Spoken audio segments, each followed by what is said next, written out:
thank you everyone for coming tonight. It's a really nice turnout.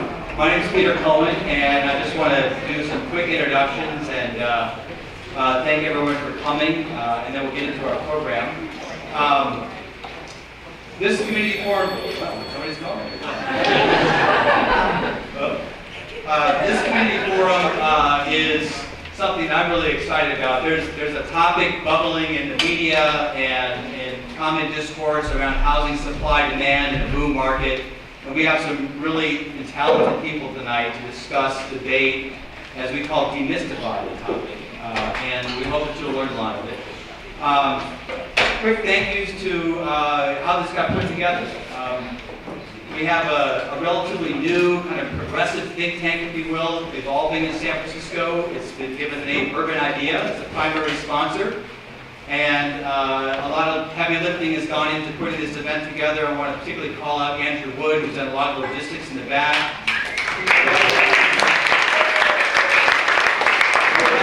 had some folks who've been laboring through the idea of UrbanIDEA, and also just generally speaking, trying to put this together. Chris Cook, Carl Vitale, Calvin Welch, myself, and Tanya Lee, Rachel Brzezinski, kind of a small group of workhorses.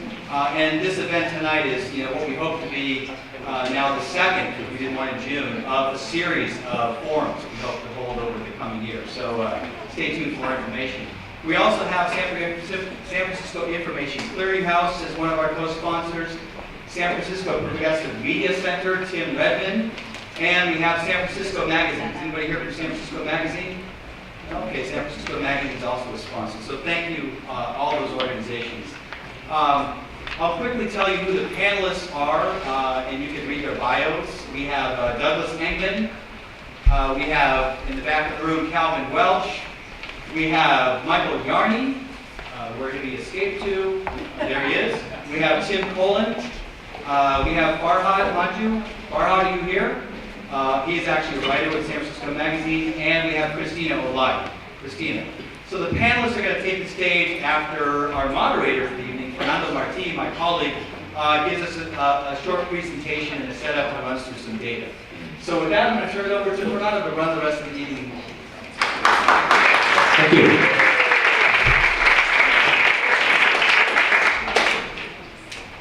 So we had a few little technical glitches, often happens. So I'm going to be sitting here, hopefully this will work, and folks can see my quick 10-minute run through of some data. Some of it's already on the walls. So starting off with Econ 101, we are talking about supply and demand, so I thought I might start with a supply and demand curve. And who here has taken Econ 101? So Michael Yarne and I were in, I guess they may have had a different number than Econ 101 at UC Berkeley back in our planning department days. And so he'll remember very well the supply and demand curve. And the symbol of it is that as supply grows, you can see that price will go down. So hopefully that might work in San Francisco. And that's part of what we're going to look at today.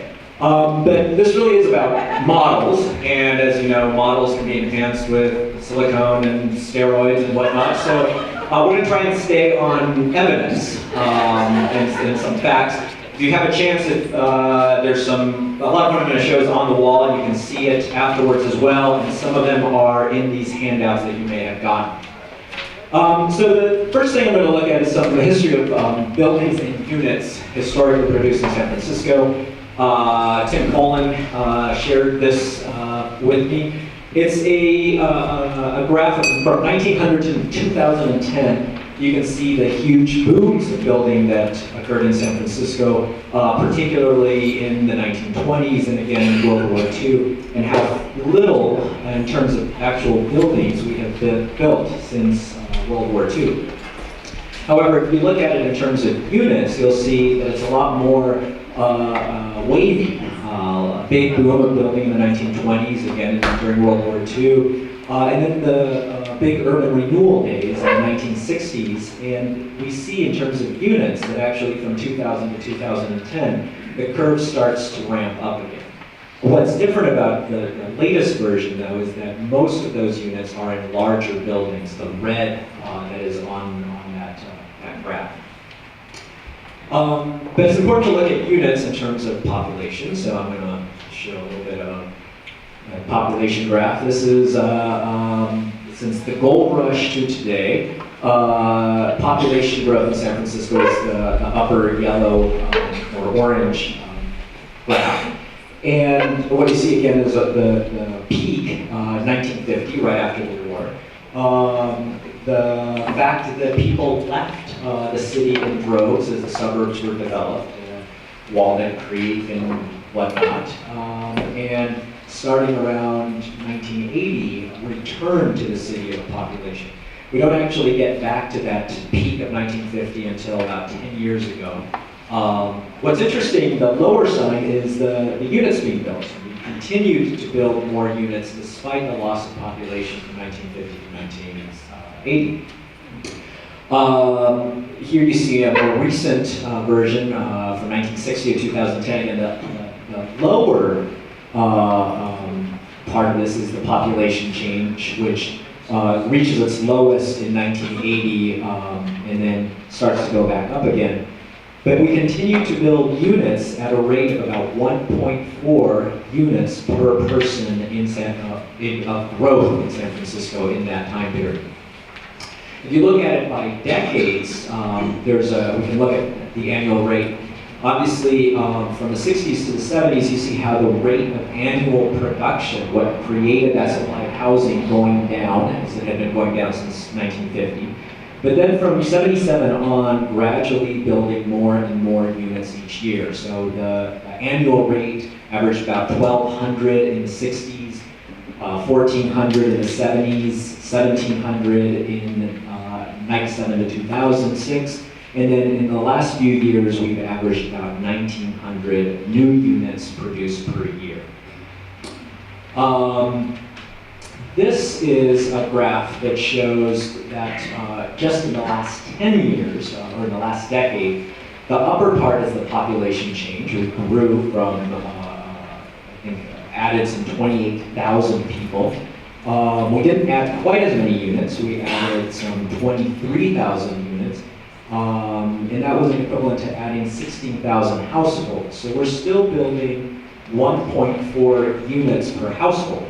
Now, a question for the panelists is that 0.4 units and more, who's living in those? Because the households weren't quite growing as fast as the units. So hopefully you all will help me with that. As Alan Greenspan famously said, that the model is somewhat flawed and doesn't include everything. One of the stories that gets told in San Francisco is that there's a lot of opposition to housing. That it's quoted as that we have a Byzantine planning process that doesn't allow production to happen. So what this graph shows, and it's a little bit dark, it looks a lot better on my screen, and it's up there on fancy thing that I haven't figured out how to use. On the wall, and I think actually I may have copied it on your handouts. You can see it better there. It's the red graph. What you see in the dotted lines are the units that get planning entitlements. They go through the whole planning process and get approved. What's in white is what actually gets built. And what we see is that we approve a lot more units than actually get built. They get built a few years later. And so you see the little bumps here are times when a lot of units are being entitled, and then the next lower bump is what gets built. At its peak in the last decade, we entitled about 5,500 units in 1 year, and at the peak of construction, we built about 3,400 units. So that's, I think, a significant change, and again, I'm hoping our panelists will explain that. The next part, this was something that Calvin has been very interested in, is the discrepancy or the tracking between how many units go on the market and the prices. So you saw that supply and demand curve that I showed earlier. As production goes up, as new things go on the market, we should see lowering of prices, and as less units go on the market, we should see a heightening of prices. But in fact, what you see here is that at the moment when production is the highest, prices are the highest. And when production is the highest, again, this is 2005, 2006, prices are the highest. So that's sort of interesting. It seems like there isn't that exact connect between production and prices. But one of the factors might be that actually the production of new units is a very small part of the sales that actually happen every year. So looking again at the last 12 years, we see the numbers on the table are how many units are sold, and this is what the planning department has told us are new units that are produced. We see that about 18% of yearly sales come from new units. This is assuming that these new are actually all for sale units. Some of these are rentals, so this number is actually probably higher. My particular interest in working with Choo has been the housing element and the goals that we as a city set for ourselves in terms of building for various levels of affordability. So this graph right here, and I think I reproduced it on, oh no, it's on the wall, shows us in the top part the goal that is set by the housing element. I made it as an additive goal. Each year since 2000, we should have been building about 2,700 units a year total to meet the regional job growth. So if you were at our last event, we talked quite a bit about ABAG and the goals that ABAG sets for each city, and our housing element, which we're required to do by the state, tells us as a city we should be building a certain amount of units. We've entitled close to 80% of what we should be building. In 1 year, in 2005, we actually met that goal. But we produced a lot less than that goal. We produced only about 71% of the total number of units. But it gets very interesting when you look at it in terms of affordability, because the city has goals also in terms of what should be affordable and what should be market rate of that number of units per year. What you see in this little inverted graph is that for the previous housing element period, 99 to 2006, we built almost half of the affordable housing that we had set for ourselves as a goal that is equivalent to the new jobs that are being created in the region at that price level.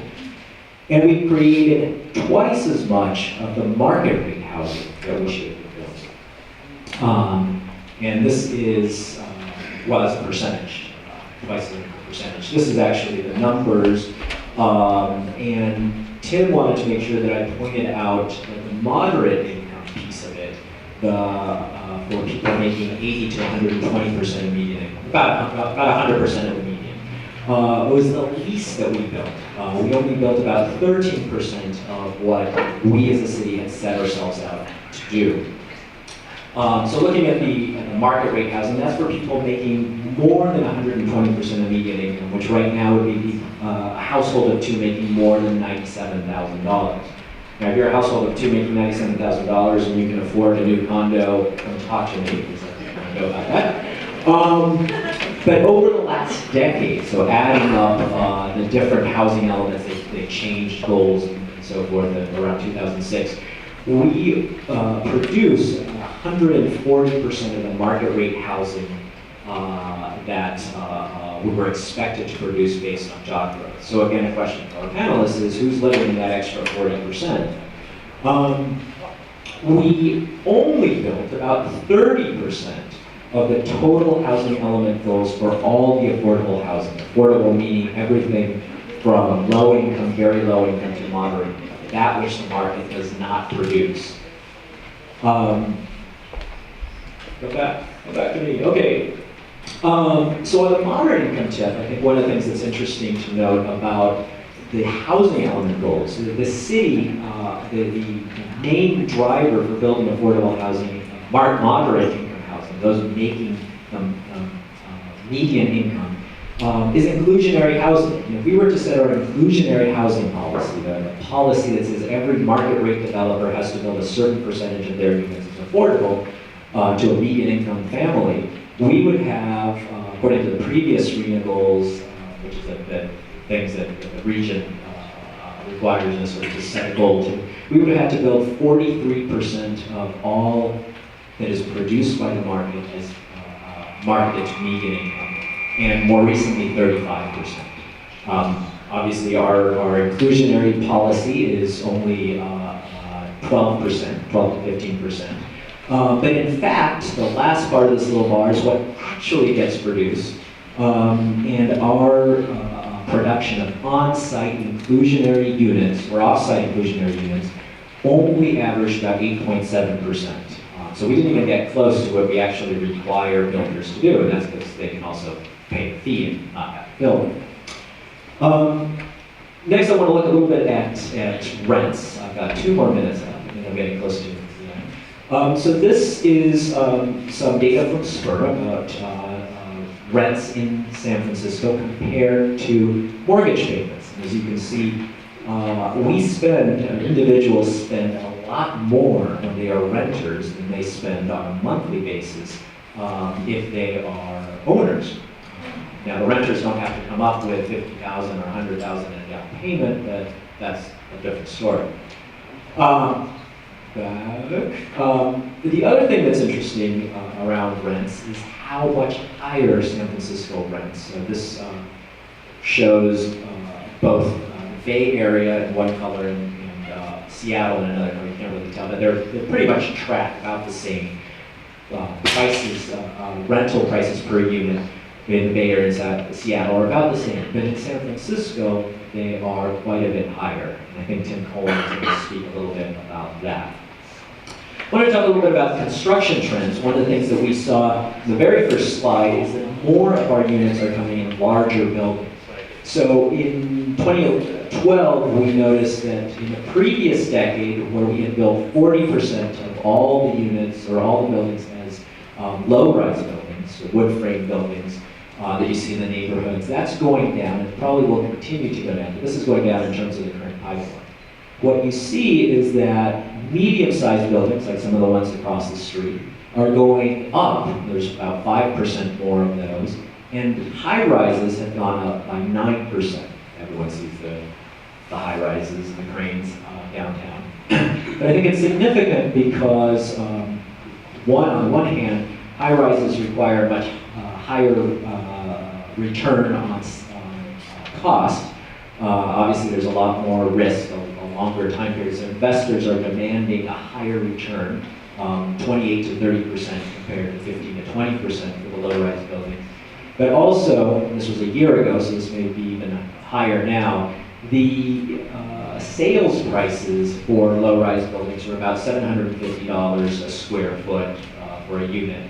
And for high-rises, we're about $990 a square foot on average.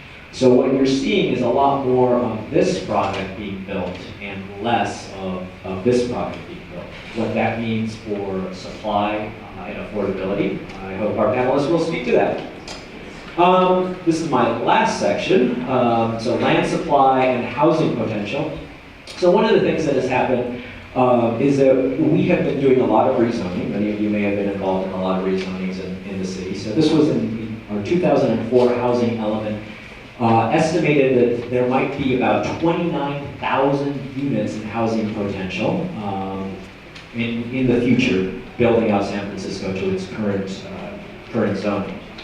But in the next iteration of the housing element, we ended up with 73,000 units, which didn't appear just by magic. Although some of those numbers seem a little magical to me. But a lot of that came from the upzonings that happened in eastern neighborhoods in Market Octavia and in Rincon Hill. And that is some of the areas, Market Octavia is all the large buildings that you see as you walk up Market Street towards the Castro. And I'll end with this. This is just a map of San Francisco showing where we're expecting to build at the current zoning. There's still a few areas that are under consideration that haven't finished their upzoning. But this is about the maximum, this 73,000, based on building out completely to the envelope what are called soft and underdeveloped. Somebody from a South American country. I'm always a little leery when people start talking about underdevelopment. Carries sort of that case, but we consider that there's a lot of properties that are underdeveloped, and so if we were to develop them to reach first world standards, we would build about 73,000 units. So that is the end of my set of data geekiness, and Fernando's going to do some entertainment while we set up the stage.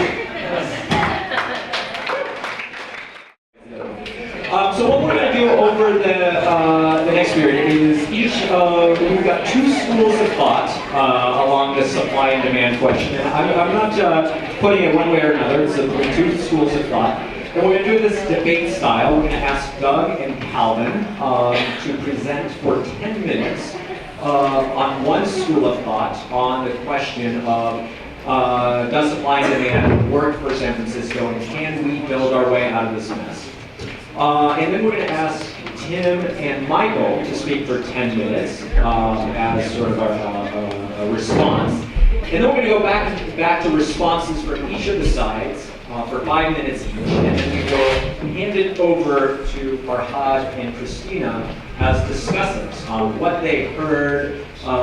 We won't do this as one of the last times we were here when we did we had waffle cards for the folks who didn't quite know how they answered yes or no. This is for the folks running for mayor. This is just discussion and commentary, colorful commentary invited. So with that, 10 minutes. I think Peter will be the timekeeper. Okay, so this is very important. So Peter is going to be a timekeeper, giving you 10 minutes for each side of the school of thought, and you can divide up your time as you see fit. So take it away, Doug and Calvin. Sure, I'll start. I'm Calvin. Thanks for coming.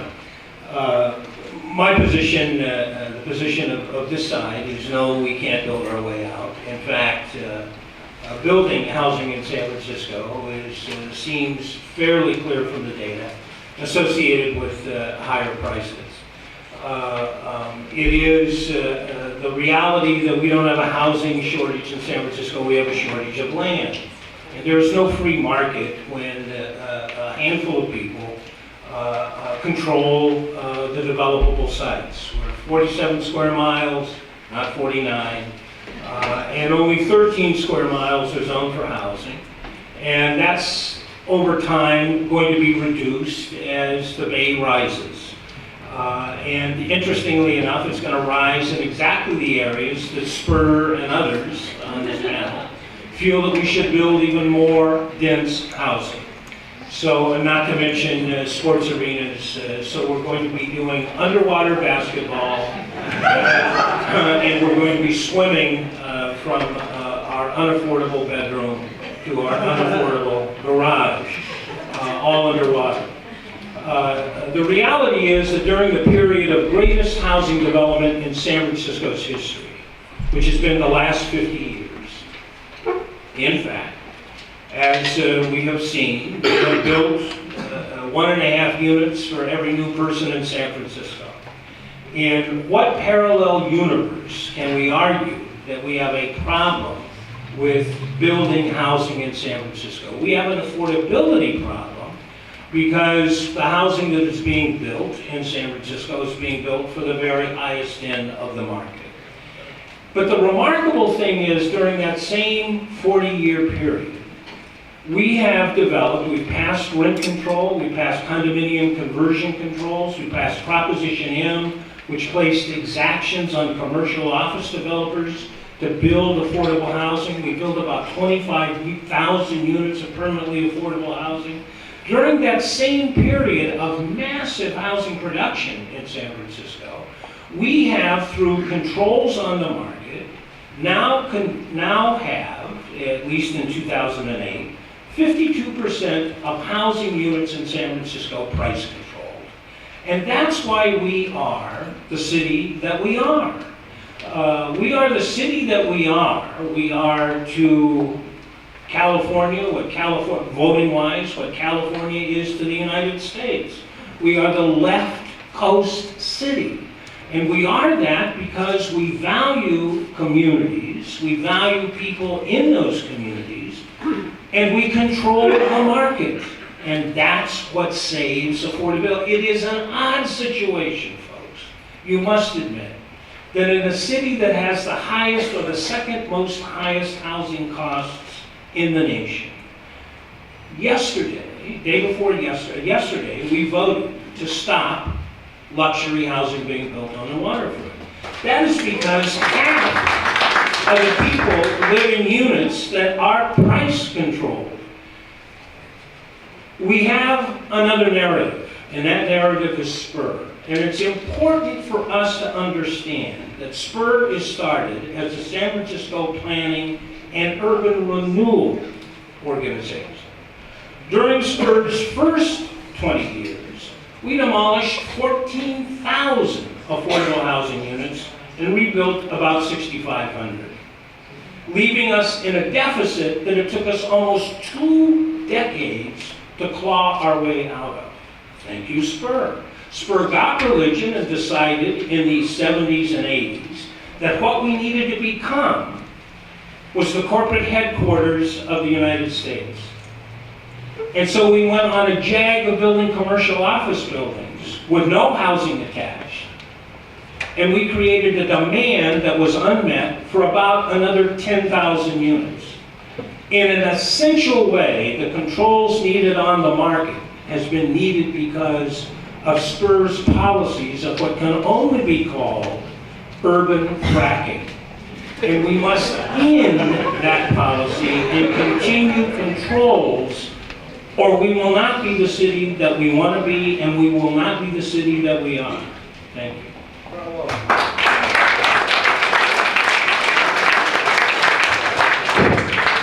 Thanks, Calvin. You left me 4 minutes. I appreciate that.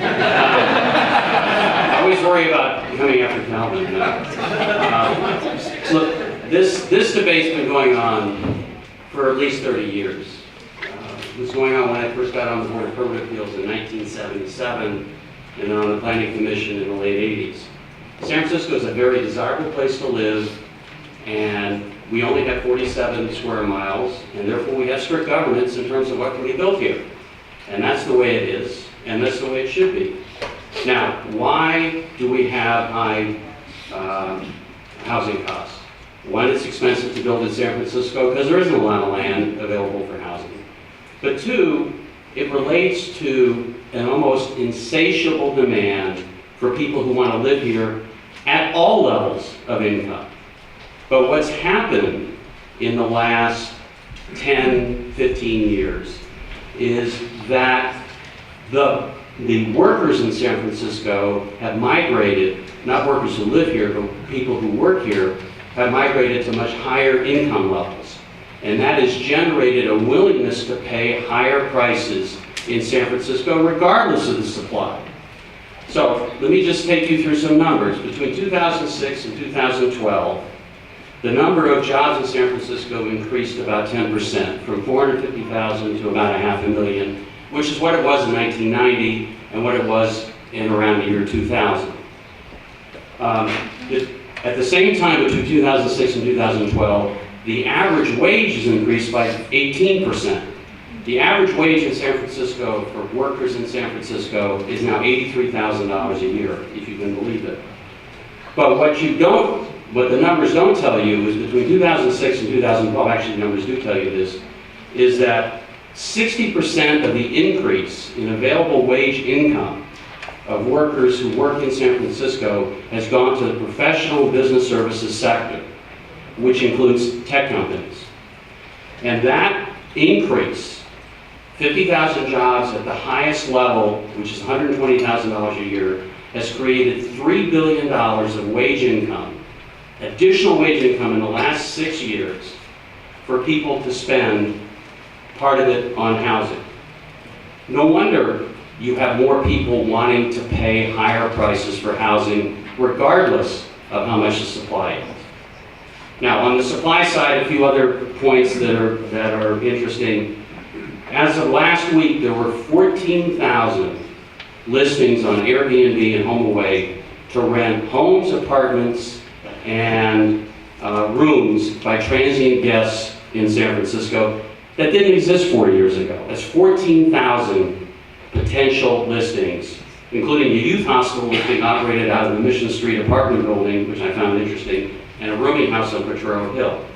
Between 2000 and 2010, the number of pied-à-terres, houses that are used by people who don't live in San Francisco or live here occasionally, has gone from 2,700 to 5,500 units. These are net reductions of housing stock in the city.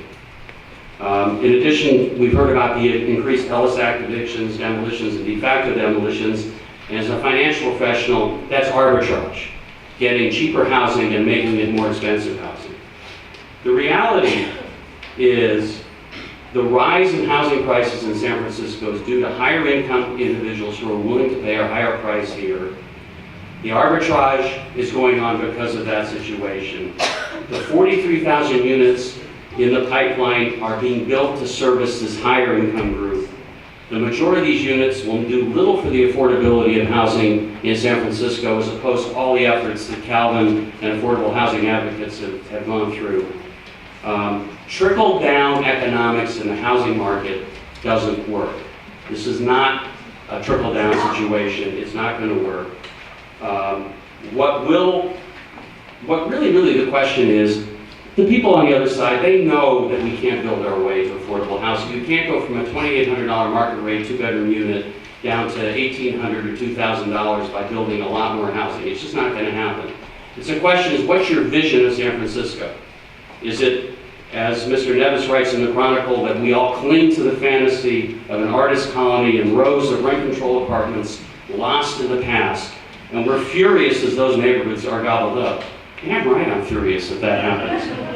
No, he says it's time for someone to break the news. This is the new San Francisco. Well, I got news for him. I like the old San Francisco, and apparently so did 2/3 of the electorate who voted down Props B and C.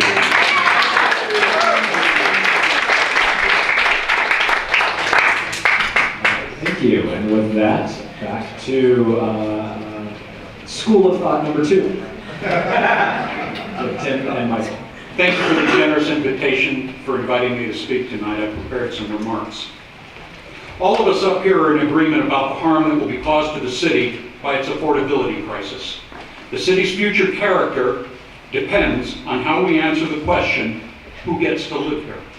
But what you're going to hear tonight is a profound disagreement on where the solutions lie. That is, how do we solve the crushing imbalance between our inadequate housing supply and the red-hot demand for it? What's so strange to me is to hear folks claim that the laws of supply and demand simply don't apply to San Francisco, as if somehow there's an alien force field in effect at the San Mateo County line, that they apply everywhere else but not in San Francisco. What else would explain the housing picture that we are faced with today? This is what we believe. It is fanciful and at odds with all modern mainstream urban economic thinking to believe that we can address our housing affordability crisis without dramatically increasing its supply and more intelligently targeting it to those that need it worst, our middle income and our workforce. We've had a paper prepared for us tonight that thoughtfully claims to document how increased housing supply increases its price, while decreased housing supply decreases its price. I'm afraid this paper is wasted on us and should instead have been submitted to the AEA, because it's proposing something that's never been previously been seen before in a market economy. For 200 years, Western economies have been predicated on the reverse being true. Following this reasoning, couldn't we reduce housing prices if we started demolishing it? There are at least a few ordinary errors in this work that nullify it. The simplest explanation is that it confuses cause and effect. If our friends on the panel don't believe in the influence of supply on demand, or the influence of supply on housing, perhaps they would of demand. Here's some basic facts. In 2011, coming out of the Great Recession, we added 260 new homes to our inventory. In the same year, we added over 20,000 new jobs in a tightening housing market. Including 2012, we've added over 30,000 jobs while adding something around 2,500 new homes. But it gets worse. San Francisco has become an innovation hub. We're attracting many, many thousands of high-skill, high-compensation workers who are coming here and are prepared to compete for housing on price. This to a city that for the last 20 years has built roughly 1,500 homes per year. By comparison, Seattle, a city in many ways similar to San Francisco, is also under rapid transformation as an innovation hub. However, with a smaller population, their long-term average production rate is 3,000 units per year, double our own. We recently saw an article, an excellent one, written by an urban planner in Seattle, whose title was, "For Housing Affordability, Do Not Emulate San Francisco." Our affordability crisis did not just happen. As a city, over the last 2 to 3 decades, we have crafted an extraordinarily restrictive climate for housing production. As an economist said about us, we have collectively chosen that housing here should be scarce and expensive. In that, at least, we've been notably successful. The hack originated the 5,000 units per year idea. My friend Peter claims that 5,000 annual units have never ever been built in the city, which the data demonstrate to be completely untrue. Thank you, Peter.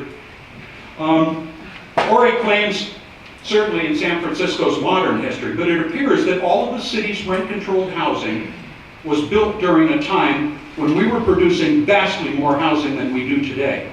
Why is that somehow not relevant to this conversation? On the question of market rate housing, our friends have often spoken about how the city overproduces this market product to the detriment of everyone else. They claim our path to salvation must therefore start with preventing all market rate housing. But they neglect to complete the analysis, which is available in Table I-63, which says that San Francisco basically does a pretty decent job of producing very low-income housing. It does a so-so job of producing low-income housing, and it does a really, truly wretched job of producing middle-income housing. To conclude, no one I know has ever said that increased production of housing will somehow make it cheap in San Francisco. That outcome is unfortunately no longer available to us. But the city's housing prices have been increasing by 10 to 20% a year recently. Without addressing that, the game is over. San Francisco will largely become a luxury housing resort. The naysayers tell us that we cannot build our way to cheap housing, and my response is, agreed. But that is not the purpose of the exercise. It's to flatten the cost curve. Could you please say your names before you I'm sorry. say your name? My name is Tim Colen. I run the San Francisco Housing Action Coalition. Hi, I'm Tim. That was almost exactly 5 minutes. I'm Michael Yarne. I have 2 hats. I'm a developer at Build Inc., a for-profit residential developer, and I run a nonprofit called Urban. So that doesn't count towards my time. I want to start by saying I'm really uncomfortable with the sides. I'm not on a side. I don't buy that. I don't buy this dualism, and I don't buy the opposition. This is cheesy, but I took improv at that place, Bats Theater, out at the Fort Mesa. And the first phrase you learn in improv is yes and, not no but. And what I've never understood genuinely, and it's like I'm trying to get married and Calvin runs away from me every time I go to the culture. It's yes and, yes and, yes and. It's yes, we need market rate housing production, and we need smart policies that fund those sectors that can't be provided by the market. And the thing that boggles my mind is the oppositional nature of this dialogue. To me, it's fundamentally unprogressive. I hear this us versus them, and I don't even want to be in the fight. I don't want to be in the fight. What I'm advocating for, and what I'll repeat is, I have my good friend Enrico Moretti, who's a professor at Cal. I studied under Robert Quigley when he was still alive at Cal, who was a notable urban economist. And while Robert Quigley was still alive, I repeatedly asked him, are you aware of any peer-reviewed economic studies or summaries of studies that suggest that housing supply, increasing housing supply, drives up housing prices? And No one, left, right, center, has suggested otherwise. Looking across, not just San Francisco, but across the full spectrum of cities, guys. So I'm not here to shout or yell or say that side is doing anything. I'm here to say that there's some truths, unfortunately, and that if we don't address supply at all levels, we're going to have a problem. It's a Sisyphusian task. We'll be pushing that boulder up an ever increasingly steep hill with more and more people needing subsidies. And as I've said to Peter, our worst thing in the world would be to not be increasing market supply while we also address those sectors that can't get by without a subsidy, because the number of people needing a subsidy is going to continually spiral out of control. So when Peter complains about the middle class, I think, it's too bad, because we might have been able to serve the upper middle to slightly upper middle class if we hadn't choked market rate housing supply. So to me, it's a yes and. The other thing I want to emphasize, it's not a zero-sum game. The numbers that Fernando showed, which I thought were fascinating, was this, in 2004 we had a 29,000 unit development capacity. In 2009 we had a 74 unit development capacity. When I last checked, there's something like 100,000 unit capacity, and there are many, many sites and areas that we could actually add more density and capacity and actually enhance the city, make it better. Now, I'm not a NIMBY. When I go down Geary Boulevard and I look at the English ivy and the medians and I look at the single-story carpet shops, I don't feel nostalgic. I go, what a shame. This could be the Champs-Élysées of San Francisco. I see a boulevard that could be wonderful and animated and full of mixed-income housing. I don't see something, frankly, worth preserving. Now, I want to be clear, there are a lot of precious neighborhoods in San Francisco that are worth preserving. But I would make the proposition a yes and, again, to borrow the hackneyed, unproud phrase, that yes, we can preserve those areas that are very important in the character of those areas, and we can also upzone in the appropriate transit-oriented locations. This is not an oppositional game. Secondly, one of the problems I see at times with the groups that call themselves progressive in those cities is I always say the market is like a river. It's amoral, and it's powerful. So you can hate it, yell at it, scream at it, stand on the bridge and go, I hate you, river, never learn how to swim, throw yourself in and get smashed on the rocks. And I kind of feel that that's often the way the anti-market rate housing policy in the city goes. It's an emotional response. It's not a practical response. So I would suggest that we learn to build a kayak. Or even better yet, we build a mill and we start to grind some wheat.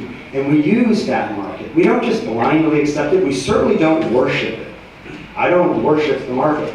It's amoral. But we need to study it and work with it. And I can tell you for a fact, as someone who is passionate about both affordable housing and market rate housing, that the way we've been doing business is not successful. The Wharton Residential Land Use Regulatory Index, which is maintained by that lovely institution of UPenn, Wharton School of Business, ranks San Francisco as the second most stringent regulatory environment of all the cities surveyed in the United States. They have 2,649 cities. They looked at a whole range of factors. And they relate that regulatory stringency with our excessive housing prices.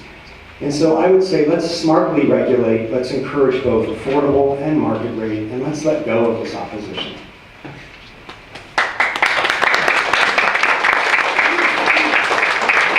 All right, thank you guys. So now we're going to do, in a non-oppositional, sort of non-dualistic fashion, sort of thing, 5 minutes of responding on each, whatever side. Go for it, Calvin. Yeah, at the risk of being At the risk of being argumentative and conclusive about the market, I did not invent the chart that shows that in 41 of 65 quarters measured, housing production increased in San Francisco and prices increased in San Francisco. That came from the controller. That's data. Is it the market? I have no idea. Is it not the market? I have no idea. It is the reality of San Francisco housing. So the reality that we're struggling with is that there seems to be, if you spend 5 minutes about it, yeah, you can probably figure out. We've got a land shortage. We've got new construction being about 20% of the market for housing that sets housing prices. 5,000 existing units sold every year, 1,500, 1,800 new construction. It's an odd situation about housing, but it's one of the only durable goods that actually escalates in price.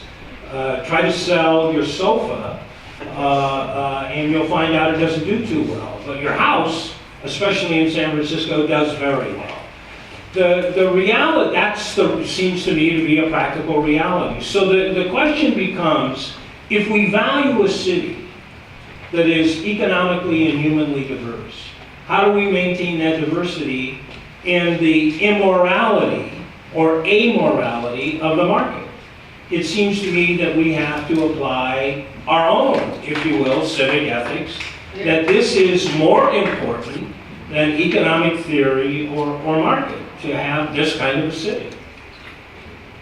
I'd just like to say a couple things. One, I have a BA in economics from University of California, Berkeley, and a master's from MIT studying under Paul Sandelson, and a bunch of very high-level economists. And trust me, you can develop a model for San Francisco housing that's very consistent with supply and demand. It's called inelasticity.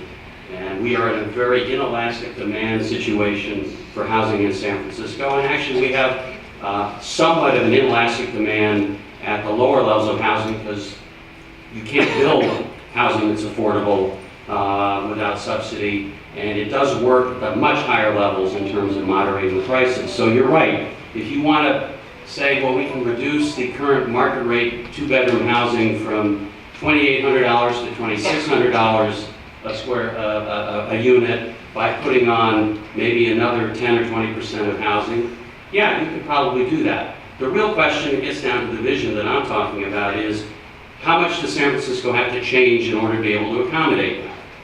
All right, if we wanted to live in Manhattan, we wouldn't have voted on Prop M. We wouldn't have restricted the number of high-rises in San Francisco.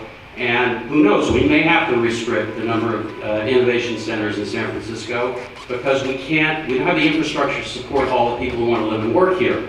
That's a vision decision. You may agree with it, I may not agree with it. Certainly one of our commentators doesn't agree with it because the title of his latest story was, San Francisco's got to get over itself to become a world capital. Well, I think we already are world capital, but we don't have to be like Paris, Tokyo, or whatever. This is a debate that needs to be happening. And as for the amoral market, I'm a market maker like Mike Garcia was on the floor. The free market works sometimes very well, but it has huge social costs in certain situations. So tell Elise, who got evicted from the Ellis Act because of the arbitrage of that person who wanted to convert to condos, that the market is amoral. So this is a debate we have to have. You can't build your way to affordability. At the higher level, maybe you can control a little bit what the prices are, but what does that do to the city?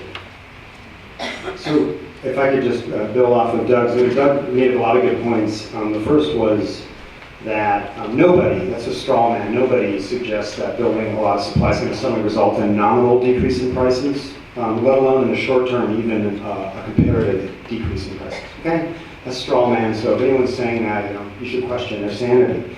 But what a lot of very smart economists who don't have a dog in this fight say is that actually over time, substantial increases in supply will moderate the cost curve.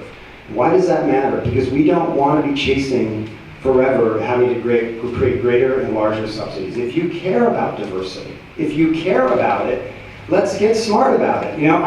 It's sad because I hear all this rage and fury and moral righteousness, and I'm like, well, let's get to work. Let's stop yelling at the river. And by the way, saying that the river is amoral doesn't mean I don't care about the consequences of when someone gets in the river without swimming lessons and gets hit on a rock. That's sad. That's a failure of policy. And so I want to say, saying the river or the market is amoral doesn't mean I don't care about the Ellis Act evictions I hear about, or that I don't care about the loss of diversity. What I'm trying to communicate is that, guys, let's do smart tools here. And what's been odd and sometimes in this nominal debate is the notion that there's an opposition. Like, I don't show up at the table and go, Calvin, I want to take away all your affordable housing funding, damn you, you know. In fact, what's interesting is we all sat down at a table with Mayor Lee not that long ago. Calvin is difficult to work with around the table, but we still got to an agreement, and actually when the city's done with its housing trust fund, it's going to have more money per year flowing into affordable housing than it did with redevelopment. I'm very proud of that. And so it's a yes and proposition. And so I think that the moral outrage, the upset we feel, change hurts. Let's figure out how to work with it. Because I'm worried that we will become Carmel by the sea. And we'll have this permanent class of folks who are lucky enough to get into those subsidized units, who somehow won the lottery. And we'll have a dumbbell, a demographic dumbbell, with very poor to moderately poor, and then the super rich.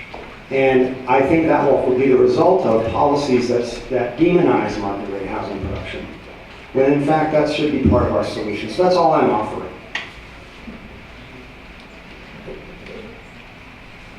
I think we're at risk of making a catastrophic mistake if we confuse what it is we're trying to do.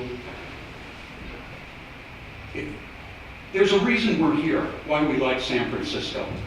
Everyone here has his or her own reason, the vibe, the freedom, the things about San Francisco that brought us here in the first place.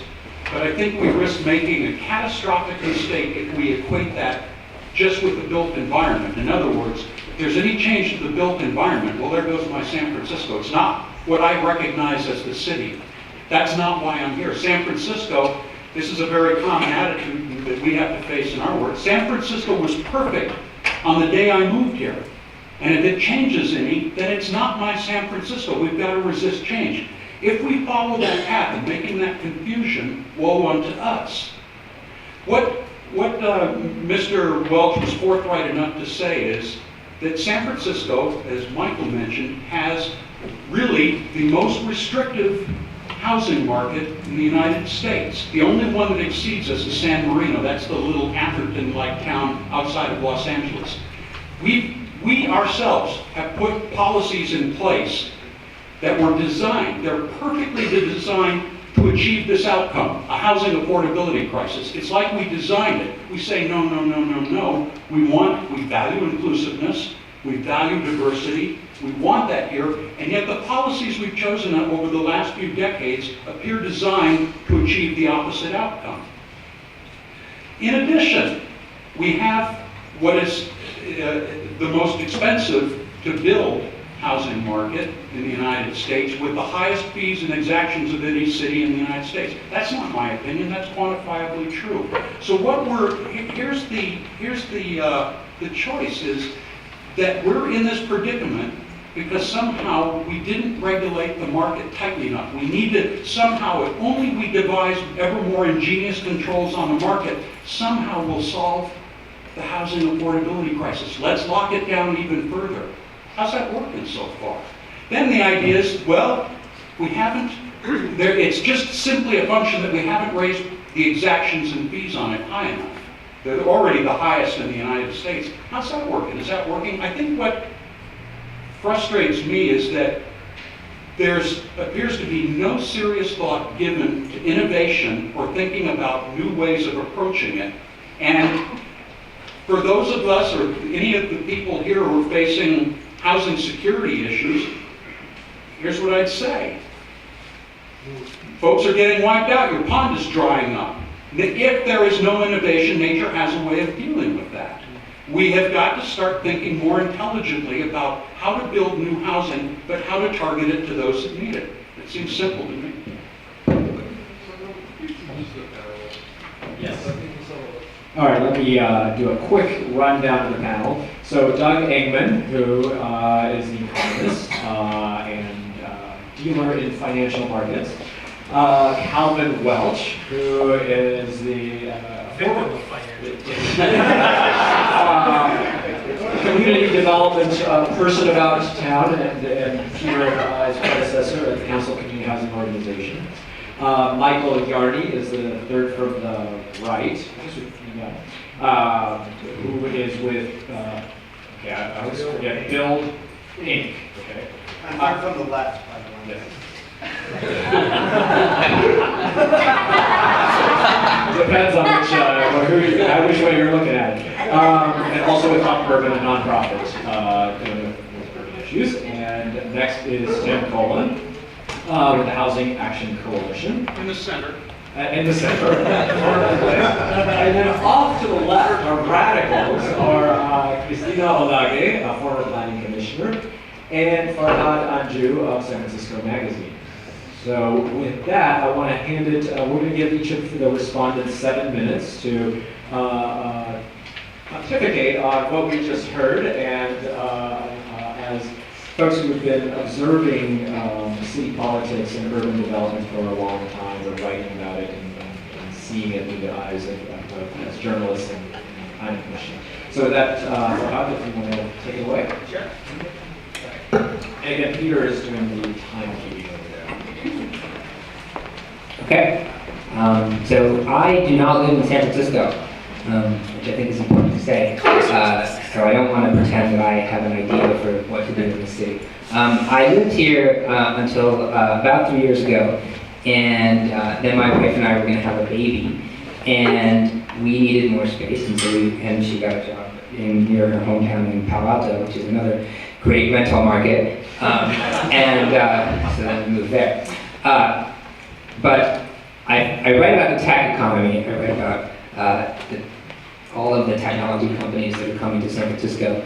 And I think about how they're changing the city and how they're changing this area that I live in and that I've always loved.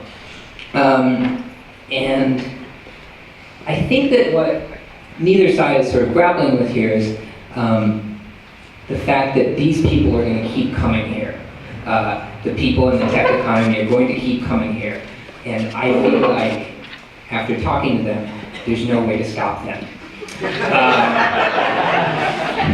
And there's no way to stop them for a couple reasons. First, there's this huge network here that doesn't exist anywhere else of venture capitalists, of engineers, of talent and sort of entrepreneurs who are associated with Stanford and other places that help people start companies. And everyone I talk to said that it's much easier to start companies and run companies here than it is anywhere else. The venture capitalists that are here in this area they essentially won't fund companies that aren't here. And when they want to fund entrepreneurs who aren't here, who are somewhere else, they force them to come here. And the people who are graduating from college come here to work in these companies. And they do so because, we saw today, the people who, there are something like 1,500 or so, I may be wrong, people who work at Twitter. Half of those people who work at Twitter were hired in the last year. All of those people are now probably millionaires. And if you can graduate from college, and become a millionaire within a few years, you're going to come here, and you're going to pay what it costs to live here, even if it's more than a lot of the people I talk to who are working at these tech companies are basically paying, much more than they should be for housing. Their salaries aren't high, but they have this promise of stock option millions that's coming in the future. So it makes rational sense for them to pay a lot for housing right now. At some point they see this chance of winning the lottery, these IPO millions. A lot of them will, and then they'll keep coming here. So from my sense of, from looking at that picture, I think there are two ways to solve this problem, or two potential outcomes here. First, the first thing that could happen is we could have what happened, 10 years ago, where this whole tech economy thing turns out to be something of a fad, right? Like maybe the internet isn't a big deal. Maybe mobile phones, and maybe the advertising market doesn't really work out. So companies like Google and Twitter and others don't really kind of become the huge things that they're going to become. I think that's not likely. Obviously there's a business cycle and there's going to be ups and downs, but I think you know, and I'm talking to these people who are, you know, drinking the Kool-Aid. So, but still talking to them, I have the sense that we're in the center of this kind of transformation in the world economy, where a whole lot of business services, a whole lot of basically everything is getting run, is transforming into you know, sectors that are being run by software that's being developed here. And if that's the case, if it turns out that, you know, this place turns out to be hugely important in the world economy for some time to come, the sort of ups and downs in the economy, you know, what I'm essentially saying is that we'll sort of see a straight up trajectory, and then people will still want to keep coming. The other outcome is that so then if you consider that's going to keep happening, then the other outcome is, I think, it seems like what Tim is saying, like, if you're going to keep having wealthy young people coming here who are willing to pay anything for housing, I don't see how, you know, things won't just keep getting worse. And I think recognizing that fact and then developing policies around that is the way to go. And I don't know, it seems like some of the people here want to, I mean, you could shut it down, right? You could say no more tech companies here. And that's fine, but that's a decision you should make as a decision, not as a decision through like housing policy. So I think that's, am I out of time? 30 seconds? I'll cede my 30 seconds.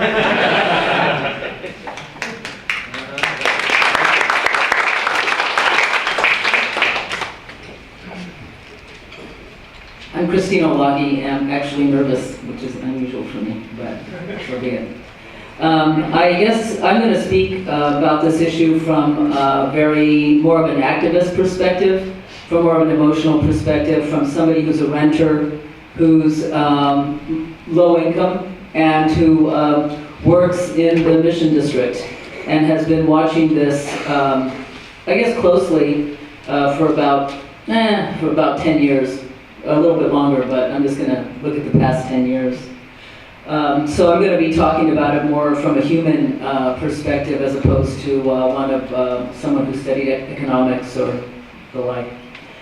I wrote some notes down, so I'm just going to go ahead and follow my notes and see how long it takes me to get through them. Mindy Fullilove is a writer. She wrote about something called root shock. They define it as a traumatic stress reaction related to the destruction of one's emotional ecosystem. The ripple effects of root shock have an impact on entire communities that can last for decades.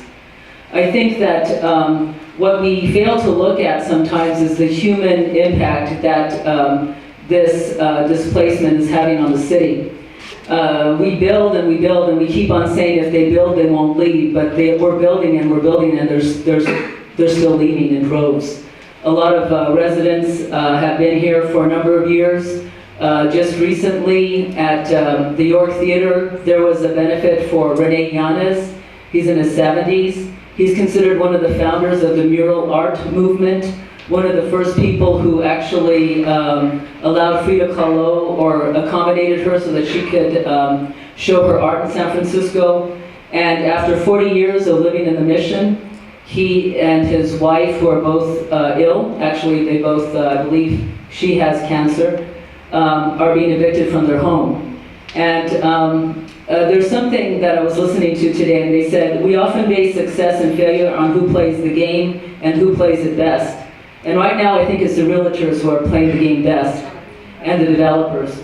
And so years ago, when I believe it was in the, about 13 years ago, apparently, Mr. Yanez and his neighbors wanted to buy the property when it was first placed on the market. And they didn't buy it because it was Golden Properties. A realtor came in and could just double the price. And so that's what we're seeing a lot in the Mission right now and in other neighborhoods. Because let's not forget that it's happening in Noe Valley. I have a friend who's lived in an apartment there for 30 years. She's white. She's a professor, and she's facing displacement, and she's not going to be able to afford to live in the city. So we look at what they're building in the city, because when they build it, they will stay. We're looking at micro units that start at $18.50 per. I eventually did not support that legislation because when they were talking about affordable by design and people talk about how we shouldn't mandate and create more laws, well, the problem is if you rely on market forces to call the shots, then you're in deep, you know what, because the reality is that if they can make a profit, they'll make as much of a profit as they can, and that's what we're seeing with these units. So they all promised us, oh, don't worry, you know, because they're only 350 square feet, because they're only 400 square feet, you know, they're going to be affordable to everyone. Well, I don't think the Yarne family need that kind of housing, and I don't think they can afford that kind of housing. We were looking at the Lee family recently, lived 30 years in their unit in, near Chinatown. And they were evicted, and they, again, I don't know where they went, but it was a family of 3, and their daughter is mentally disabled. And I don't believe that they can afford what they built in the Mission District at 1880 Mission. We all thought of it as a victory because we were able to secure 40 units at a deeply affordable price out of 200 units. Now the 1-bedrooms there are going for $26.50. So if this whole notion of when they build them, they will stay is kind of absurd. We have, again, we just have residents that we're just seeing and hearing about that are being evicted constantly. And this also applies to small businesses. So the impact that this is having on the character of the face of San Francisco is very challenging and very tragic, really. And if you look at this panel, I think you're pretty much looking at the future of San Francisco in terms of diversity. And granted, you know, I'm not throwing a couple of people up here, but that's the reality. Finally, I think that, you know, we saw, regardless of what side you are on the no on 8 Washington thing, I think what really resonated with the voters ultimately was this idea of not, of what are you building and who is it for? And I think that in the past, the progressive movement, you know, has not taken that approach to development. It's always been, let's make a deal. We saw that with Rincon Hill, not 1 ounce of affordability on any of those 5 approved projects. We saw that, Trinity Plaza, I think we got about 350 affordable units, but then how many units are market rate? Treasure Island will be in the ocean, so I guess we're not really going to have to worry too much about that project.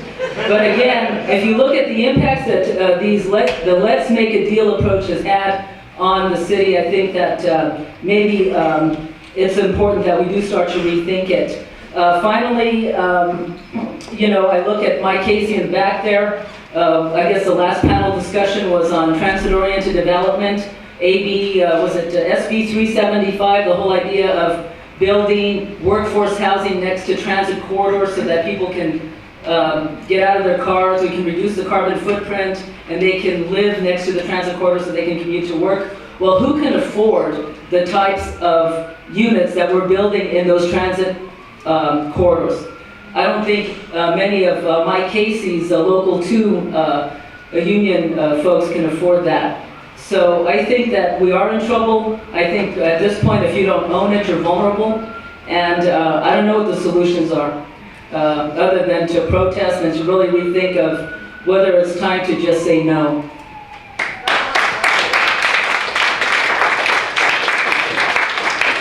All right, there you have it. Not quite non-dualistic, but maybe we'll get it a bit more interesting. We're going to probably take some question and answer for, 30 minutes, Peter? Yeah. We've got about 30 minutes for some questions and answers. This is being recorded. As soon as we figure out how, we'll have it online. So if you signed in, we'll let you know once it's online, as well as all the tables that have been shown. We're going to put those on the website somewhere. So with that, maybe we'll start here, and I'll go down on my right side and come around to the left. So Hang on. Oh. What's that? Oh, Mike. Over here. And Peter's walking around with the mic. Would you just let us know who you are? I'm Tess Wellborn in Haight-Ashbury, D5 Action. So where's Spur? Where's Gabriel Metcalf? Spur is advocating Plan Bay area, adding 30% to San Francisco in the southeast and displacing 30% of San Francisco. So Spur is undermining San Francisco. So why aren't they here? We did invite Gabriel Metcalf. He declined, but we had other folks who I think spoke quite eloquently on similar lines. I can try to channel Gabe. But yes, we did invite Gabriel. No, but I do want to say, I just want to gently suggest this 30%, that there's this easy, very casual numbers going on.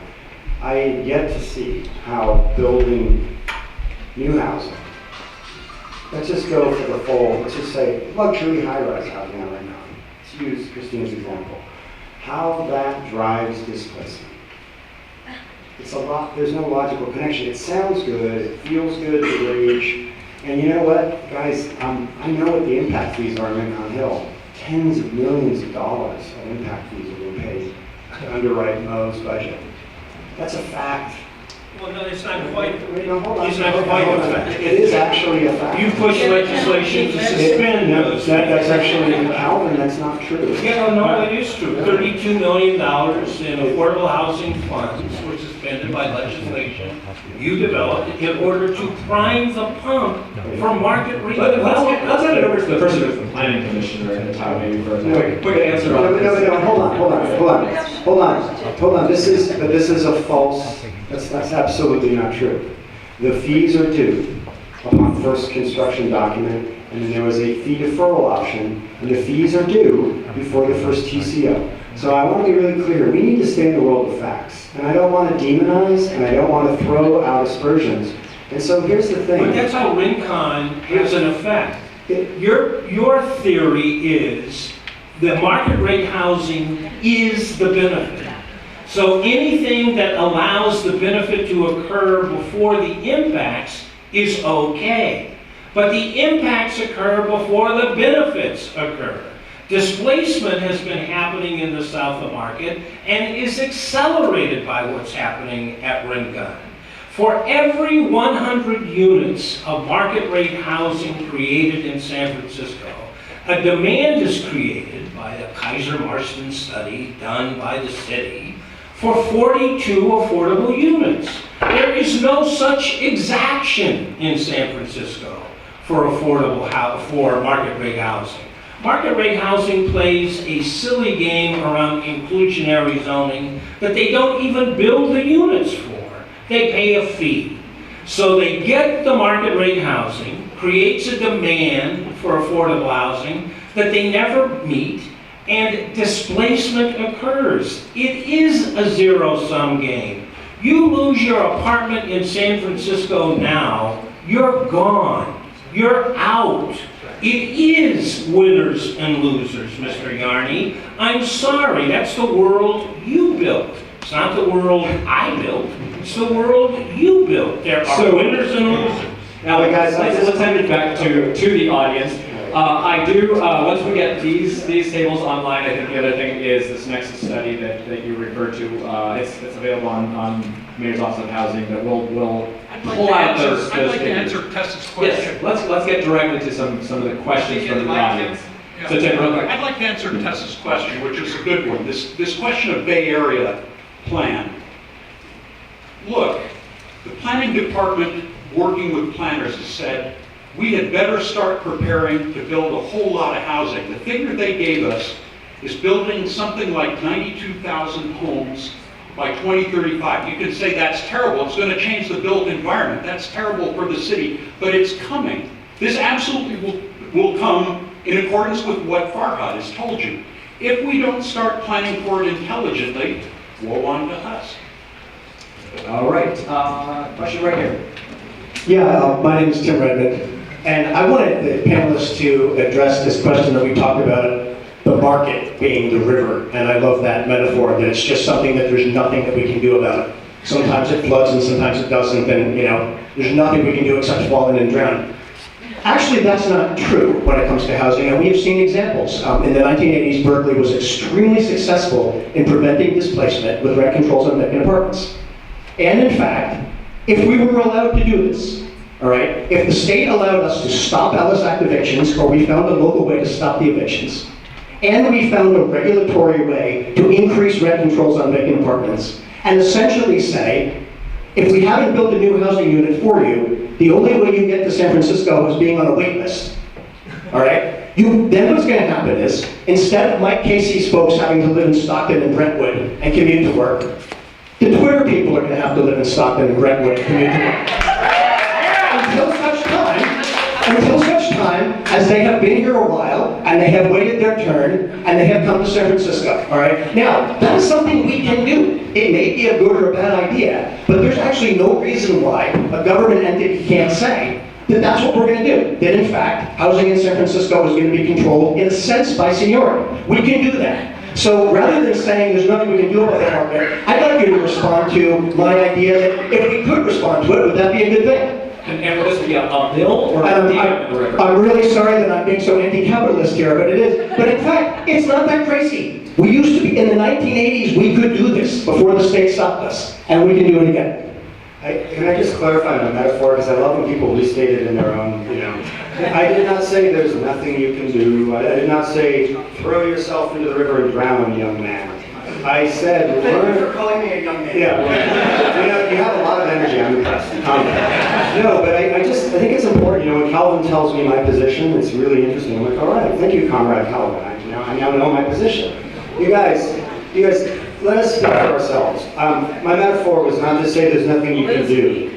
The metaphor is not that there's nothing you can do, it's that we need to look at it carefully and figure out how to work with it.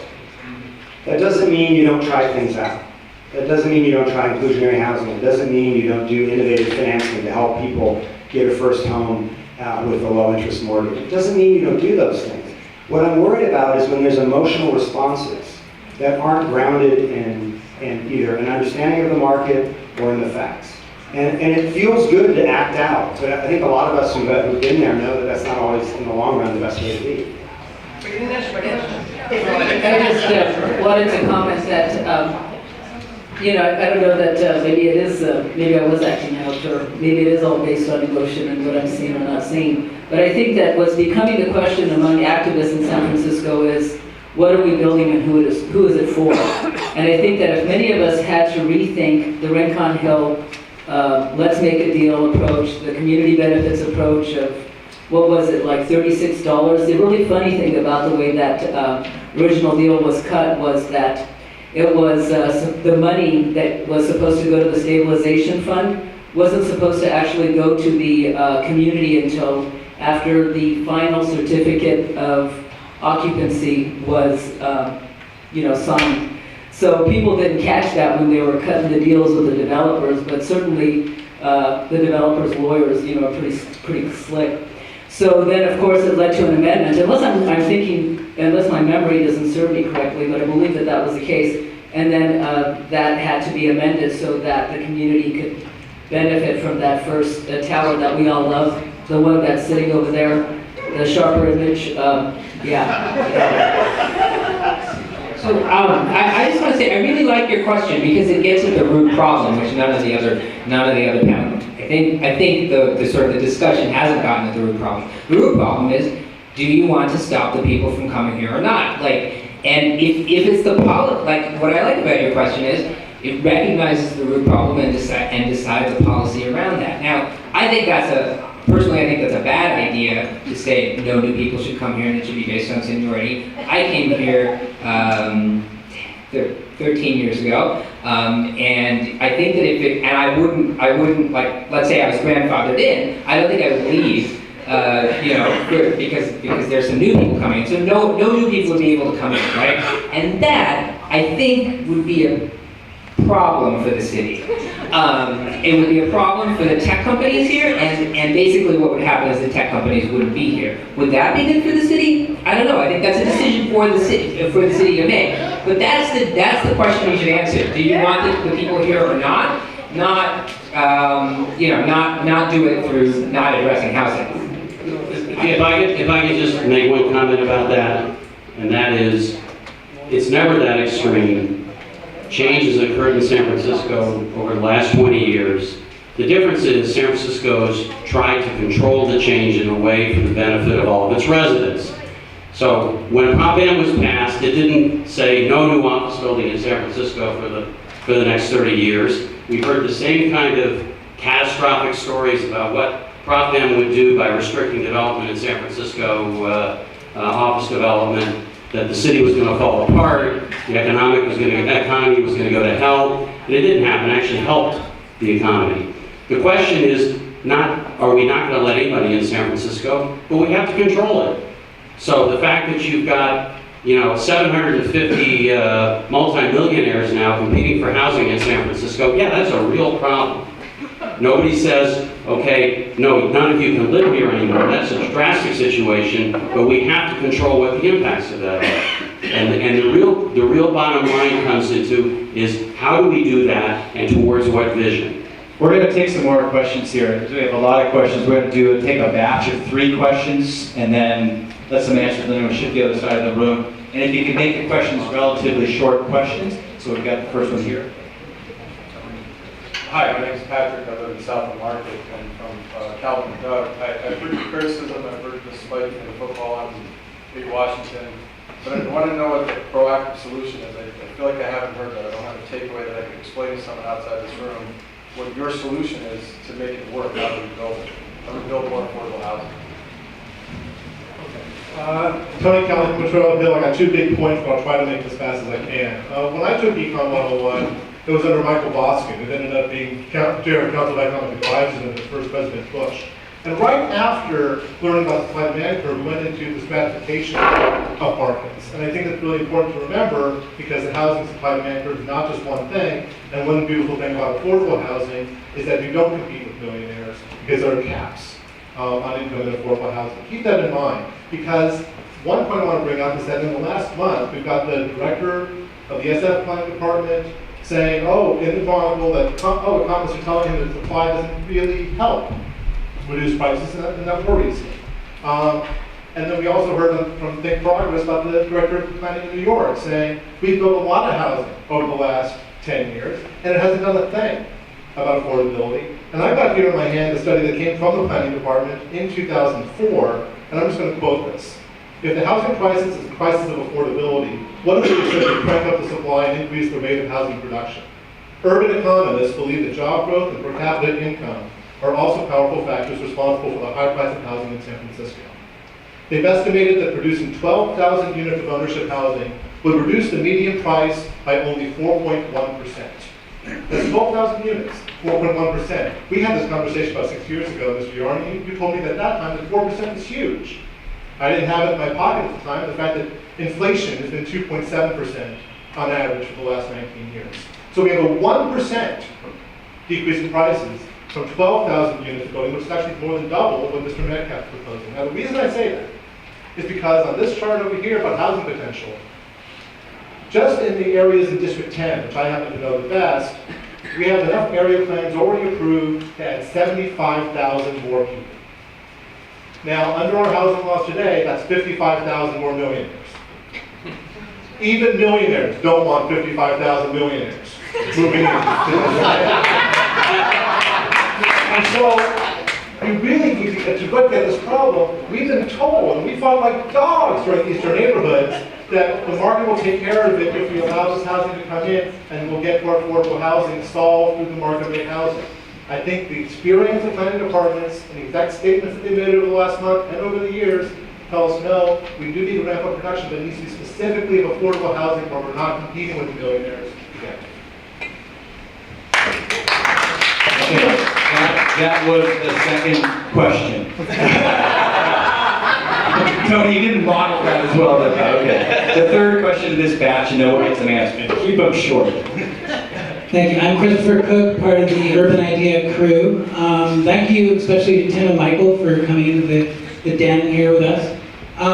Clearly, very clearly, there's a direct relationship between the soaring rent and home prices and speculation and the evictions and displacement. It's quite demonstrable. People are getting kicked out of their homes by speculators who can then, rehab the house into a condo or TIC unit, sell it for millions. That's very clear evidence of that happening. And I hear and appreciate that you're coming here with us and you're giving this kind of very sort of liberal, we're all in this together kind of feel, but I don't hear any sort of concrete vision for actually what you propose for affordable housing and for affordability to be protected and expanded in San Francisco. I don't hear, do you advocate 50% or 80% BMR with these luxury units? Or do you want the 15%? So I'd love to hear some concretes on what your vision is for affordability in our city. To the gentleman there on behalf of the Housing Action Coalition, when you say, yes, it should be affordable, we wholeheartedly agree. We should build affordable housing. That's great. That's great. Who pays for it? Where does the money come from? Do we have the money for that? This is one of the questions that... The answer is sure. We've got a $7.9 billion budget. Calvin, just a second, please. You don't want an answer. If it costs $250,000 to subsidize an affordable housing unit for 10,000 homes, which is something on the scale we need, we're up to $2.5 billion with a B billion dollars. Great. Where does it come from? And this idea, we have a funny idea here in San Francisco, and it's the inclusionary housing. Peter's told me in public testimony a few times, we have a middle-income housing policy called the inclusionary housing program. And in the last 10 years, that's produced 1,200 units. Let me see, that's 120 units a year. If that's what we got, we are truly and royally screwed. It's not getting us there. Some people well outside of the Housing Action Coalition community have said, very startling people, that inclusionary should be looked at as a very expensive program that provides a very small amount of housing for a very few lucky people. It's kind of a lotto system. We are not getting there with that, and the idea that, well, we'll get developers to pay for that. That's kind of sloppy thinking. Let's follow it through. The developers don't pay for it, it gets put on the price of the housing. Now maybe that's the best way to do it. New residents pay for housing affordability. However, I'd say we all seem to agree that housing affordability is an extremely important social value. The Housing Action Coalition would say that, yet I would venture a guess that not one person in this room pays any for it. I don't. We've decided that let's have someone else pay for it. It's the free lunch theory, and we'll get new residents to pay for it. Now maybe that's the best way to do it. We have new residents pay for it. What we damn sure can't do is then say, well, this is really expensive housing. We don't like it how all these rich people are moving in because we put the finger on the scale of the production. We have got to, what I'm struck by is, Tim is a passionate advocate for social justice, as is Calvin, as is a lot of people. We want socially just outcomes. But what my observation would be is that their remedies, as far as I can tell, have not changed in 10 or 20 years. Their message is, we have got to do what we have always done. That is how we're going to get out of that, out of the predicament we're in. How's that working? Is it working okay? I'm sorry, I can't say that we put the finger on market rate housing in San Francisco. When I was on the Planning Commission, I can't remember a housing project that was not approved. It was approved with conditions.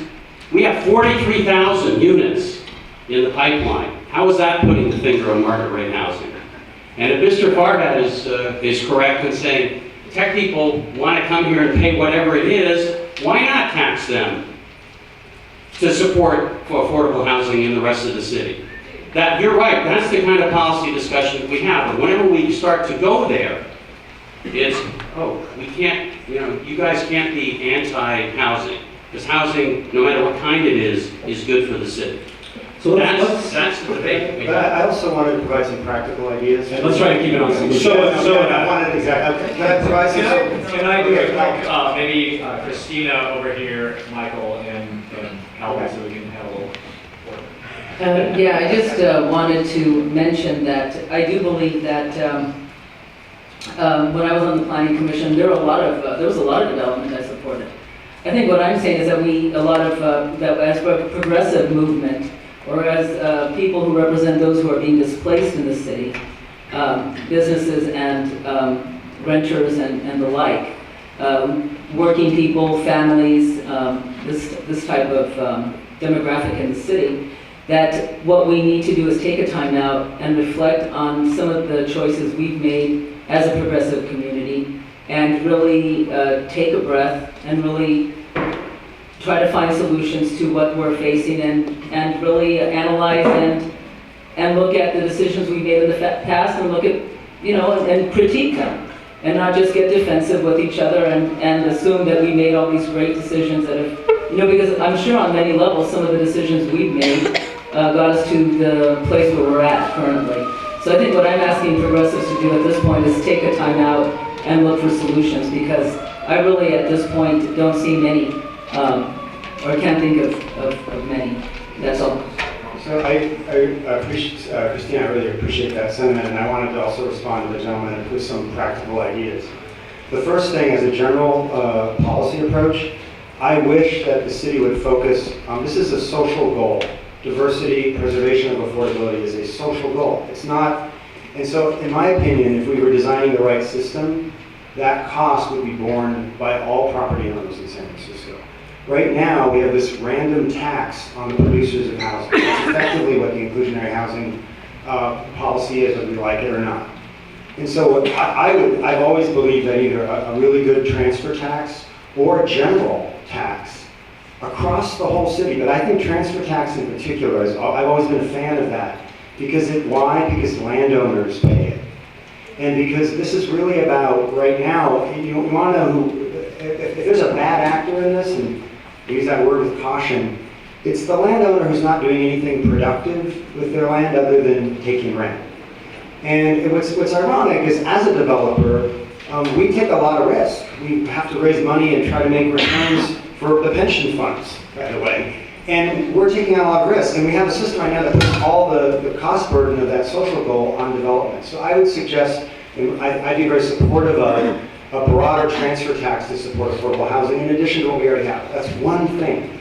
I'm also really interested for the middle income sector in exploding, rapidly growing the number of the silent second mortgage program. It's an incredibly a successful program where middle income families to lower middle income families that qualify get a quote silent second. The city gives them a subsidized second mortgage to make up that gap. And why does it make sense? Because that family can build assets, and when they move, which they might have to because someone gets a new job or whatever, they actually can take some of that appreciation with them. But here's the cool part. The city, because it has a silent second on that home, also gets the appreciation and can reinvest it in the silent second program. So I'm a huge fan of the silent second program for middle income ownership housing.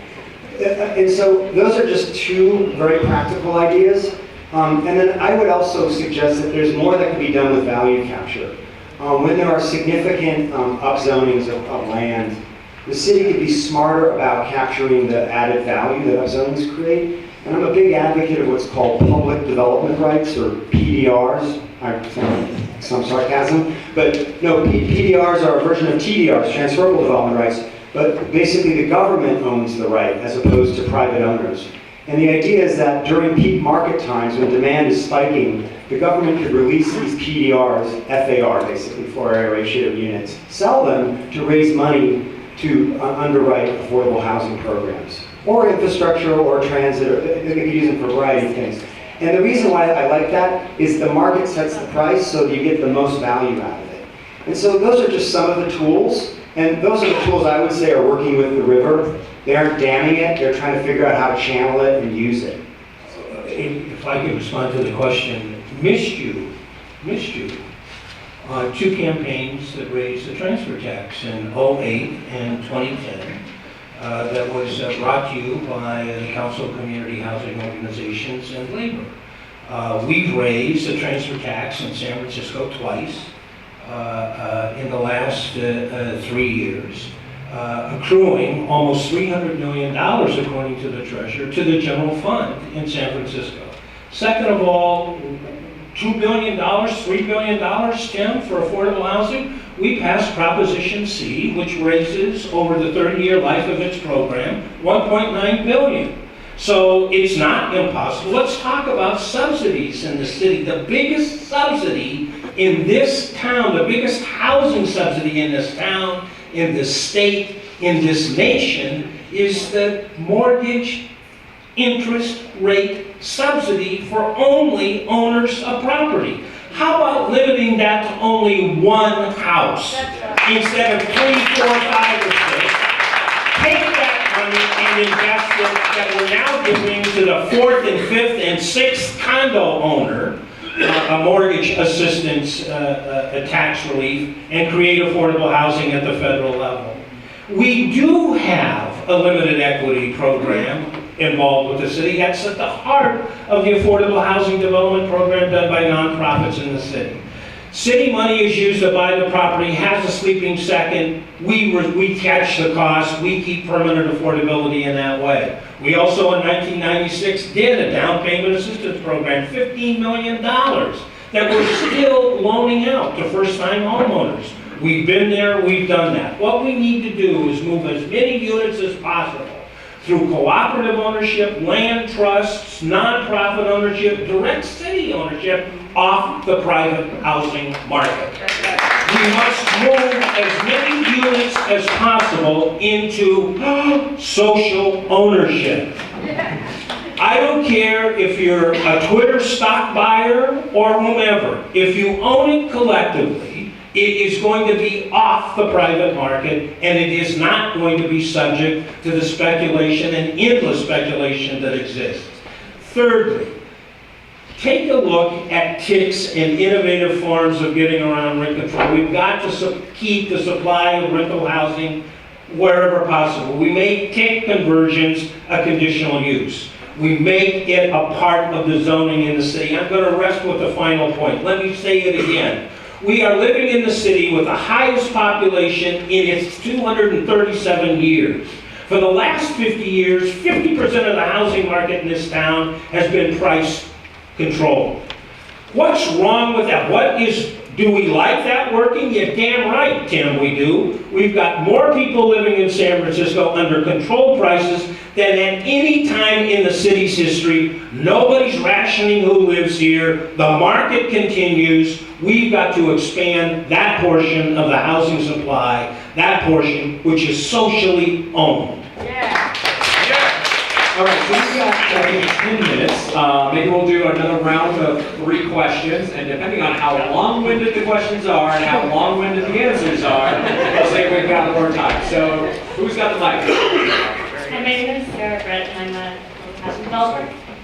So I just want to go to what you guys started talking about was this chart, and you were saying of the increased supply, increased cost, and vice versa. Neither of those things are true. It's the increased cost, the increased demand for high-cost housing increases the supply of housing. So it's neither of those arguments. And the whole issue around that is, with the Twitter people coming in and higher incomes coming in, that's increasing the demand for high-income housing, and that's increasing the supply. And the whole issue is that while there's also a high demand for low-income housing, that's not profitable. So the market is not meeting that demand. So that's the issue. So it's not, I liked how you started out, Michael, that it shouldn't be a dualistic argument, and it ended up being on both sides. It's not that people who want affordable housing don't want market rate housing, so we want equity in housing. We also want low-income housing. And I'm glad that we started to get into talking about ways we do that, and that's through policies. And it's not so to say that people who want low-income housing want more regulation. That's not true. As an affordable housing developer, the regulations that all these things that market rate developers go through that make things expensive, that makes our nonprofit housing expensive to build also. So I think we share a goal in wanting housing to be more streamlined, more cheaper to build, so that we can build more affordable housing and build more housing at all levels.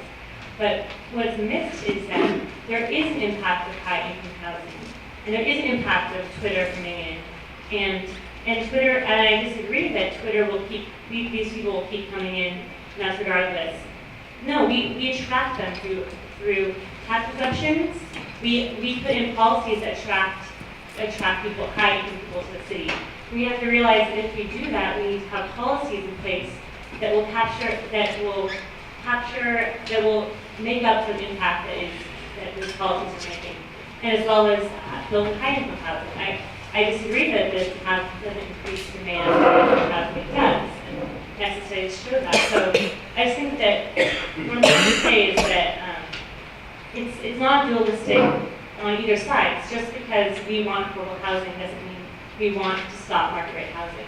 It's just that we need policies in place to make that happen because the market's not going to supply that. So I'm glad that we start to talk about solutions. I know I really like the ones that you had a transfer tax, value capture, but inclusionary is not randomly, connected to housing. So I just want to bring it back to, not having it be dualistic on either side. So, we shouldn't be accusing the side of something, but also don't accuse people who want affordable housing of not wanting market rate housing. We're saying we want the impact of what's happening in San Francisco to be made up for so that it's not a one-sided thing. Okay, we've got another batch here. Sarah, that was not a short question, but it was a good statement. Sue Hester, when we first did the affordable housing fee, it was on office development, commercial development, same with transit. We have lost track of this. When the exemption happened, it happened for mega billion-dollar complexes for offices, for tech workers. I will give you 3.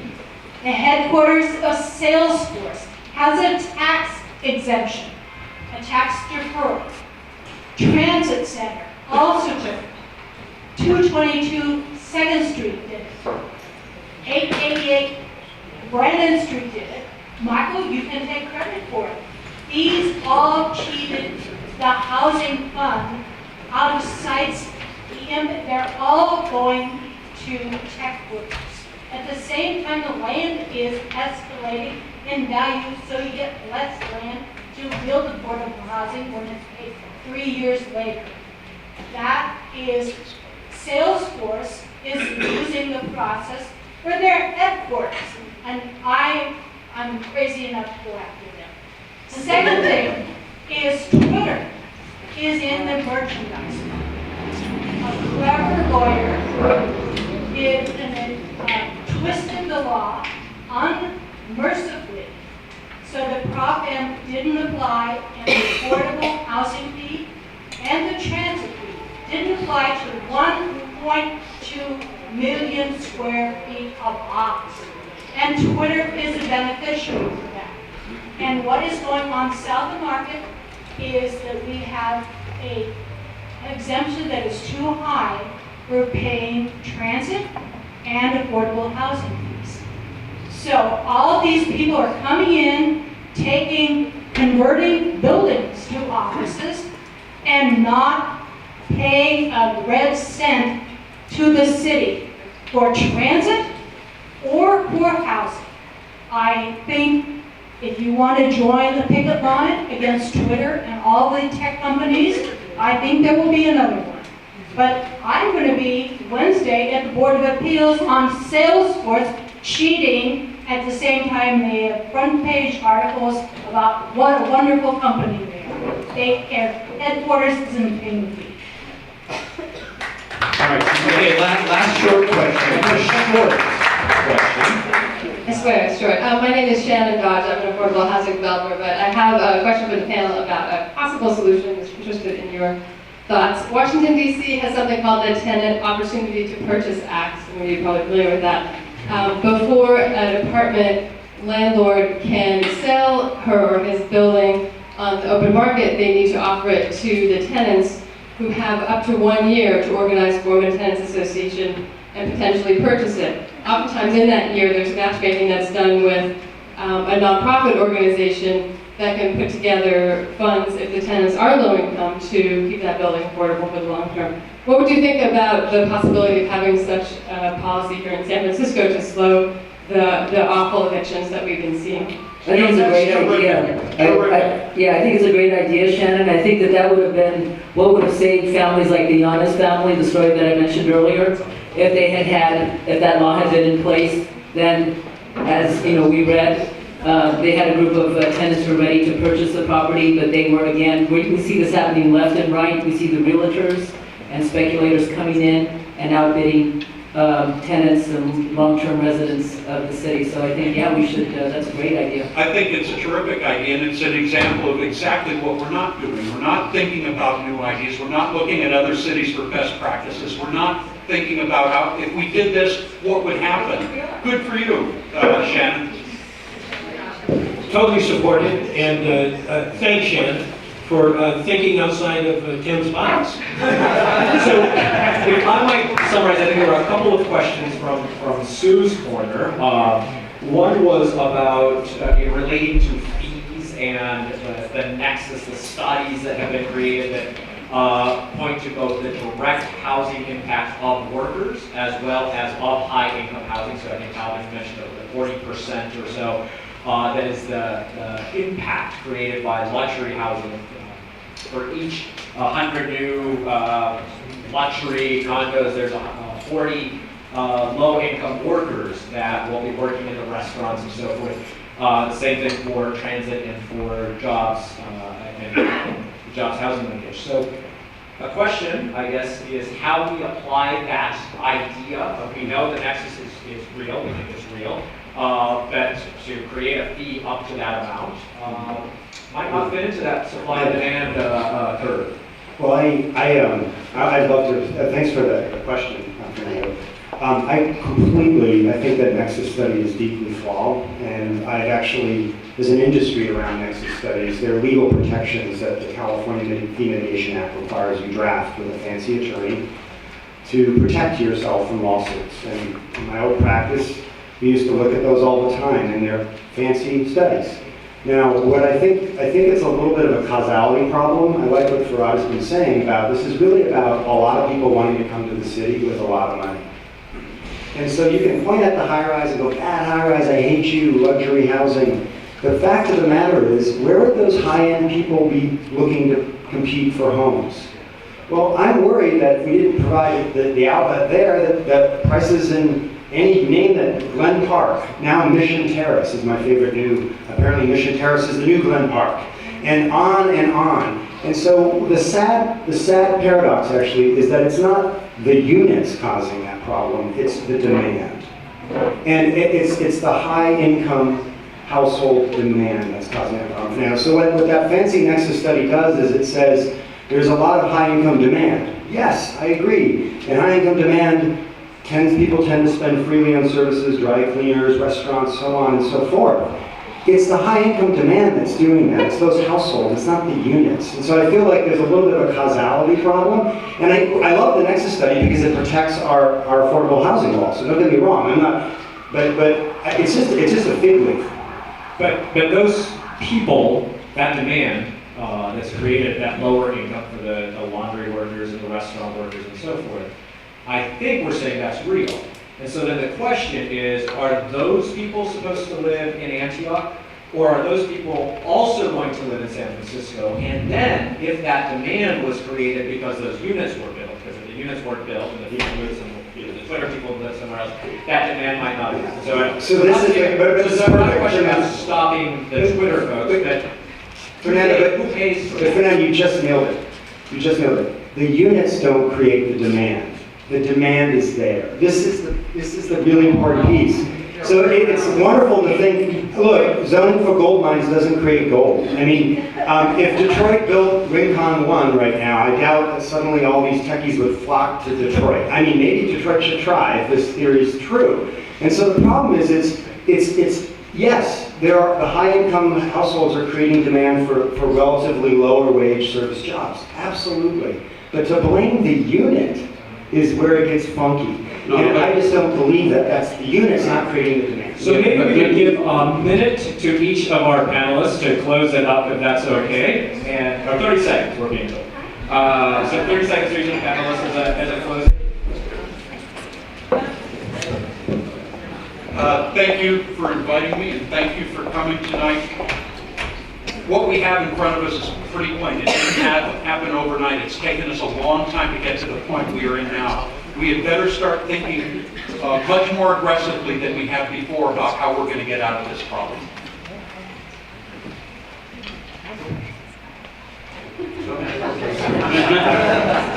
Thank you for having us, and again, my only parting comment is that I would suggest that the city would do better with more joint solutions and less oppositional worldview.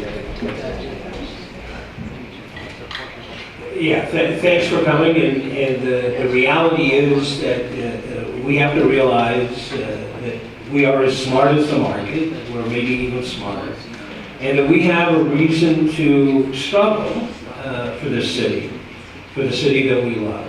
And struggling for a city to come up with the notion of how a humane urban existence continues to be in a place that is so desirable is the challenge for us all. And I think we're equal to it. I'd only like to say that yes, it would be great to have some joint solutions and joint discussions, except they never happen. And maybe put that as the feeling of the leadership of the city, but instead we have to deal with projects like Cape Washington and the Warriors and everybody working towards moving towards development, because that's a good thing to do with much less discussion of the kinds of alternatives that we've talked about today. And if we had some true leadership in the city, maybe there would be a group that would get together and would be able to explore these and have a rational discussion about how do we solve the problem. It doesn't get to what's the view of our city long term, which is the bottom line issue that will end up dividing us in the long run. Oh man, this is disappointing. So I'm not part of this housing world, and I really have to say, like, it doesn't seem like either side, I don't know. No, it just seems, it's sort of disappointing because no one is really talking about any solutions that they can agree on, and it's just kind of like a lot of fighting, and you know, nothing happens out of fighting. I mean, it seems like there should be, it seems like you need a plan, right? And no one's coming up with a plan. It's just fighting over your ideas. I don't know. Like, a lot of people are going to come here and things are going to keep getting more expensive, and there doesn't seem to be a plan to deal with that problem. Calvin and I agree. I just believe that, again, if you live in a city where there's a limited land supply, then we really have to start asking the question, what are you building and who is it for? And we need to put that out in front, and that needs to be the first question that we start asking ourselves when we look at each development that comes before the city. Finally, I think that part of the problem has been is that people are embracing this image of the mission. I've talked to some tech workers who want to be part of the solution. I think that's a conversation that also needs to happen.